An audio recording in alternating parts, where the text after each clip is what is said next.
السلام عليكم ورحمة الله وبركاته أصحابي دمانتي وسلامتين دونود على ذا ميل والبو joogtiin anigu waa magaciidu Cumar Ameerika Cabdul Qaadir kuna soo dhawaada janaalka Cumar Ameerika Cabdul Qaadir fadlan haddaad ku cusub tahay waxaan kaa codsineynaa subscribe inaad saartid waana ku mahadsan tahay haddaba mis leedahay Cumar Ameerika maanta muxuu nii soo wadaa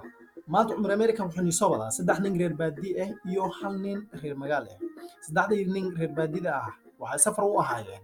magaalo wadan looga tirigalay in lagu hadlo oo kaliya luqadda Ingiriiska ay safar u soo ahaayeen ninka reer magaalka ahaa asagana isla magaaladaas ayuu safar u soo ahaa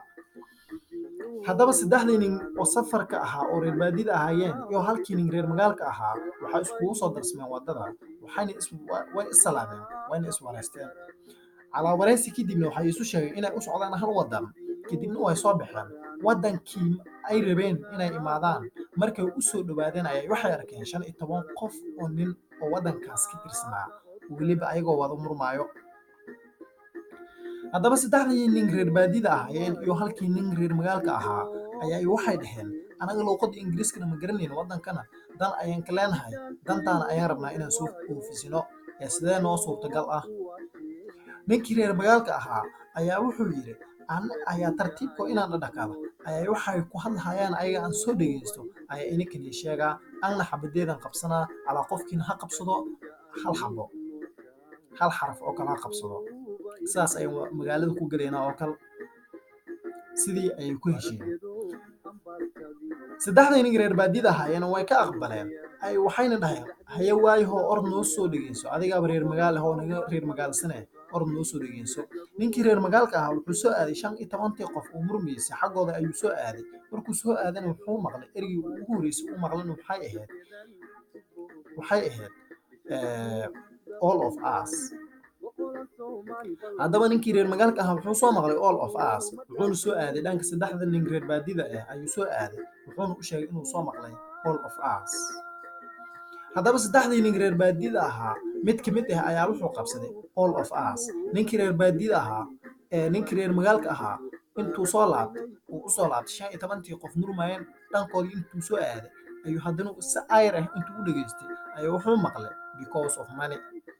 wuu laabtay saddexdii nin reer baadida ahaayeen ayuu u laabtay wuxuuna u sheegay inuu soo maqlay because of money saddexdii nin reer baadida ahaa mid ka mid ah ayaa haddana wuxuu qabsaday because of money midkii horeeyay wuxuu qabsaday all of us midkii xigay wuxuu qabsaday because of money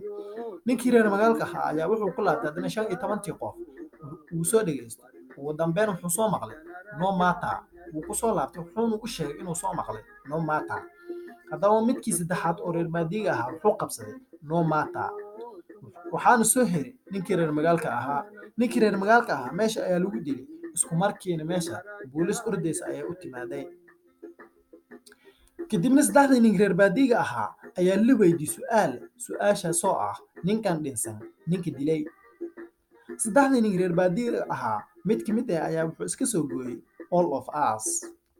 haddaba booliista su'aal kale ay weydiisay su'aashaas oo ah sababta loo dilay ninka oo dilan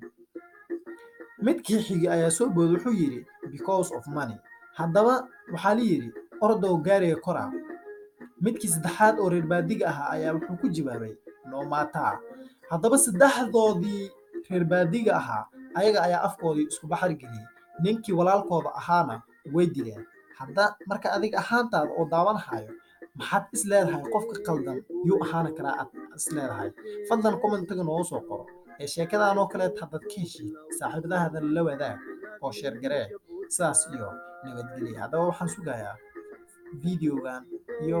videoga xigo insha allah haddii ilaahay raab oo ka noqdo haddana sidaas iyo nabadgelyo assalaamu calaykum waraxmatullaahi wabarakaatuh boom